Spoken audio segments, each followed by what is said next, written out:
ഈശോമിശിഹായ്ക്ക് സ്തുതിയായിരിക്കട്ടെ. പ്രിയമുള്ളവരെ, വിശുദ്ധ ഫൗസ്റ്റീനയുടെ ഡയറി കുറിപ്പ് 145 സന്ദേശം.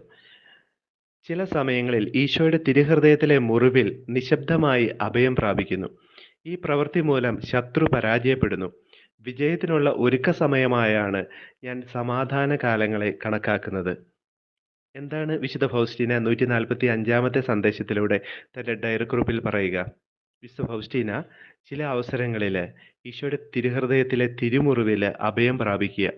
ഈശോയുടെ തിരുമുറിവിൽ അഭയം പ്രാപിക്കുന്ന ഒരു വ്യക്തി ഒരു വലിയ പരിചയിലാണ്, ഒരു വലിയ കവചത്തിനുള്ളിലാണ്, ഒരു തിരുഹൃദയത്തിന്റെ സംരക്ഷണത്തിനുള്ളിലാണ്. അവിടെ എന്താണ് സംഭവിക്കുക? അവിടെ നിശബ്ദമായിട്ട് അഭയം പ്രാപിക്കുമ്പോൾ ഈ പ്രവൃത്തി മൂലം ശത്രു പരാജയപ്പെടുന്നു. പലപ്പോഴും ഒരു മനുഷ്യന്റെ അഹങ്കാരം അവന്റെ പരാജയത്തിന് കാരണമാവുന്നുണ്ട്.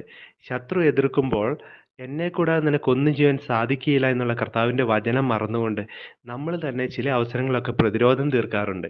നമ്മൾ തന്നെ ശത്രുവിനെ നേരിടാൻ പോവാറുണ്ട്. എന്നാൽ ദാനമായിട്ട് ലഭിച്ചതല്ലാതെ ഒന്നും നമുക്കില്ല. അങ്ങനെ ചിന്തിക്കുമ്പോഴോ നമ്മൾ കർത്താവിൽ ശരണം പെടുമ്പോൾ, ഈശോയുടെ കൃപയിൽ ആശ്രയിച്ച് ഈശോയുടെ തിരുമുറിവിലേക്ക്, ഈശോയുടെ തിരുമാറിലേക്ക് നമ്മുടെ മുഖം അമർത്തി കഴിയുമ്പോൾ എന്താ സംഭവിക്കുക? നീ ശാന്തനായിരിക്കുക, കർത്താവ് നിനക്ക് വേണ്ടി യുദ്ധം ചെയ്തുകൊള്ളൂ എന്നുള്ള ആ വചനം അവിടെ സാധ്യമാവുക. ഒരുവന്റെ അഹങ്കാരത്തിൽ നിന്നോ ഒരുവന്റെ പ്രവർത്തന ഫലമായിട്ടോ പരിത്യാഗ ഫലമായിട്ടോ രക്ഷ കിട്ടുമെന്നുള്ള വിശ്വാസം മൂഢമായിട്ടുള്ള വിശ്വാസമാണ്, വ്യർത്ഥമായിട്ടുള്ള അറിവാണ്, അത് വിഡ്ഢിത്തരമാണ്. അവിടെ എന്താ സംഭവിക്കുക? ഒരുവൻ ദൈവം പോലും ആവശ്യമില്ല, അവന്റെ പ്രവൃത്തിക്കനുസരിച്ച് അല്ലെങ്കിൽ അവന്റെ പരിത്യാഗത്തിന്റെ ഫലമായിട്ട് നേടിയെടുക്കാവുന്ന എന്തോ ഒന്നാണ് രക്ഷയെന്ന് ചിന്തിച്ചു പോകുക. ഇങ്ങനെയുള്ള ആത്മാവ് ഒരു കവചത്തിന് പുറത്താണ്. കർത്താവിന്റെ രക്ഷയുടെ കവചത്തിന്, കരുണയുടെ കവചത്തിന് പുറത്താണ്. അവിടെ അവൻ തന്നെ എല്ലാ ഭാരങ്ങളും ഏറ്റെടുക്കാൻ പരിശ്രമിക്കുക. എന്നാൽ നമ്മുടെ ഭാരങ്ങൾ അവൻ ഏറ്റെടുത്തതാണ്.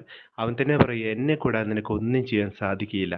നമ്മൾ ആ വചനം വിസ്മരിച്ചുകൊണ്ട് അഹങ്കാരത്തിൽ വ്യാപരിക്കുന്ന ഒരവസ്ഥയിലേക്ക് പോവുക. എന്നാൽ ദൈവത്തിന്റെ ദയയാണ് എല്ലാറ്റിനും നിദാനമെന്ന് തിരുവചനം നമ്മളെ പഠിപ്പിക്കുക. അങ്ങനെയെങ്കിൽ നമുക്ക് ചെയ്യാവുന്ന ഏറ്റവും ശ്രേഷ്ഠമായ കാര്യം എന്താണ്? കർത്താവിന്റെ കരങ്ങളിലേക്ക് നമ്മുടെ ജീവനെ സമർപ്പിക്കുകയാണ്. ഈശോ തന്നെ അതാണ് ചെയ്തത്. പിതാവേ, നിന്റെ കരങ്ങളിൽ എൻ്റെ ആത്മാവിനെ ഞാൻ സമർപ്പിക്കുന്നു. നമുക്ക് പറയാൻ സാധിക്കും, ഈശോയെ, നിന്റെ കരുണയിൽ ഞാൻ എന്നെ പൂർണ്ണമായിട്ട് വിട്ടുതരുന്നു. അപ്പം വിശുദ്ധ ഫൗസ്റ്റീന പറയാണ്, ഈ പ്രവൃത്തി മൂലം ശത്രു പരാജയപ്പെടുന്നു. കാരണം അവിടെ എൻ്റെ മേന്മയല്ല, എൻ്റെ പരിത്യാഗ പ്രവൃത്തിയല്ല, ഫരിസേയനെ പോലെ ഞാൻ ഉപവസിക്കുന്നവനാണ്, പരിത്യാഗം ചെയ്യുന്നവനാണ്, ദാനധർമ്മം ചെയ്യുന്നവനാണെന്നൊക്കെ പറയുന്ന ശ്രേഷ്ഠമായിട്ടുള്ള കാര്യമായിട്ട് കരുതുന്ന വിഡ്ഢിത്തരമല്ല, മറിച്ച് കർത്താവിന്റെ നന്മ നമ്മൾ ഉയർത്തിക്കാട്ടുകയാണ്. പിതാവിനോട് പറയുക, പിതാവേ, ഞങ്ങൾ പാപത്തിലാണെങ്കിലും അവിടുത്തെ പുത്രന്റെ വിലയാൽ അങ്ങ് ഞങ്ങളെ വീണ്ടെടുത്തതാണല്ലോ, ഞങ്ങളുടെ മേൽ കരുണയായിരിക്കണമേ. അവിടുത്തെ പുത്രന്റെ തിരുമുറിവുകളെ അവിടുന്ന് ഓർമ്മിക്കണമേ. അവിടുത്തെ പുത്രന്റെ തിരുശരീരത്തെയും തിരുരക്തത്തെയും പീഡാസനത്തെയും അവിടുന്ന് ഓർമ്മിക്കണമേ. ഞങ്ങൾക്കങ്ങ് ദാനമായി തന്ന രക്ഷ ഞങ്ങൾ കൈനീട്ടി വാങ്ങുന്നു, ഞങ്ങൾ അങ്ങയിൽ ശരണപ്പെടുന്നു. ഇത് നിശബ്ദമായിട്ടുള്ള ഒരു പ്രവൃത്തിയാണെങ്കിലും ഇവിടെ അഗാധമായൊരു സമാധാനം നമ്മളിലേക്ക് പ്രവേശിപ്പിക്കുമെന്ന് വിശുദ്ധ ഫൗസ്റ്റീന ഓർമ്മപ്പെടുത്തുക. എന്നിട്ട് ഫൗസ്റ്റീനാമ്മ പറയുകയാണ്, ഞാൻ സമാധാന കാലങ്ങളെ കണക്കാക്കുന്നത് വിജയത്തിനായിട്ടുള്ള ഒരുക്ക സമയമായിട്ടാണ്.